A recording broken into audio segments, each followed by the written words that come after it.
Hello guys, welcome back to our channel. అందరూ Oreo biscuit చేస్తుంటే ఏమో అనుకున్నా, చేసినాకే తెలిసింది వామ్మో ఇంత బాగుంటుందా అని. నేనైతే ఓరియో బిస్కెట్స్ చేయడం అయితే స్టార్ట్ చేసేసాను. మీరు కూడా ఈ వీడియో చూసి స్టార్ట్ చేసేయండి. ముందుగా నేనైతే 5 ఓరియో బిస్కెట్స్ తీసుకున్నాను. ఒక మిక్సీ జార్ తీసుకొని అందులో ఓరియో బిస్కెట్స్ వేసుకొని మంచిగా మిక్సీ పట్టేసుకున్నాను అనమాట. సో ఆ మిక్సీ పట్టిన పౌడర్లో ఇప్పుడు మనం మంచిగా కాచి చల్లార్చిన పాలు అనేది కొంచెం కొంచెంగా వేసుకుంటూ మంచి టెక్స్చర్ వచ్చేలాగా మంచిగా కలుపుకోవాలన్నమాట. సో నేను ఇక్కడ చూపిస్తున్న విధంగా కలుపుకోండి. అండ్ సమ్ ఈనో ప్యాకెట్ ఒకటి వేసుకోండి. మీ దగ్గర బేకింగ్ సోడా ఉంటే బేకింగ్ సోడా వేసుకోండి. దట్స్ వై మనం ఎందుకు వేస్తున్నామంటే, సో మనకి అలా వేయడం వల్ల కేక్ అనేది మంచి ఫ్లఫీగా స్పాంజీగా వస్తుంది. ఈ టెక్స్చర్ వచ్చేంత వరకు మీరైతే మంచిగా దాన్ని బ్యాటర్ని మొత్తం కలిపేసుకోండి.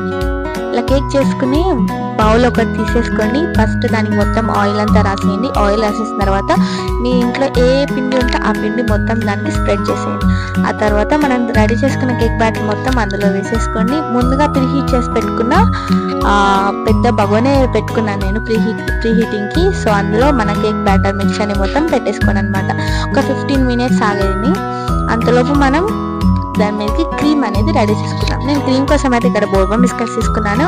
అది మీ చాయిస్, మీరు హ్యాపీగా తీసుకోవచ్చు. ఏ బిస్కెట్ అయినా తీసుకోవచ్చు, లేదంటే మీరు బయట మీకు దొరుకుతుంది క్రీమ్స్, ఆ క్రీమ్ కూడా మీరు వాడుకోవచ్చు. నేనైతే ఇంట్లోనే క్రీమ్ చేస్తున్నాను. ముందుగా దాన్ని అయితే మంచిగా ముక్కలు కట్ చేసి పెట్టేసుకొని పాలు వేసి ఒక 2 మినిట్స్ ఆగండి. ఆగిన తర్వాత మంచిగా మెత్తగా అయిపోతాయి అనమాట. మెత్తగా అయిపోయిన తర్వాత మంచిగా దాన్ని మంచిగా మిక్స్ చేసేసుకోండి. మిక్స్ చేసుకున్న తర్వాత మన కేక్ అయితే రెడీ అయిపోతుంది అనమాట. సో ఇలా ఏదైనా టూత్ పిన్ అయినా, చాక్తో అయినా, నైఫ్తో అయినా ఏదైనా కుచ్చి చూసినప్పుడు దానికి ఏమి అంటకపోతే అది పర్ఫెక్ట్గా కుక్ అయినా అని అర్థం. కేక్ అయితే చాలా స్పాంజీగా వచ్చింది. బికాజ్ ఎందుకంటే మనం ఇందులో ఈనో వేసాం కాబట్టి చాలా అంటే చాలా స్పాంజీగా వచ్చింది.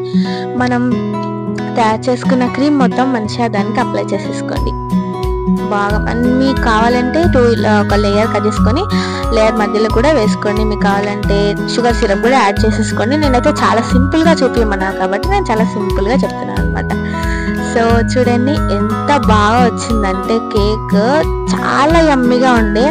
అసలు ఒక్క 2 మినిట్స్లోనే ఇంట్లో వాళ్ళందరూ తినేసారనమాట. ఒక్క కేక్ పీస్ కూడా మిగలలేదు.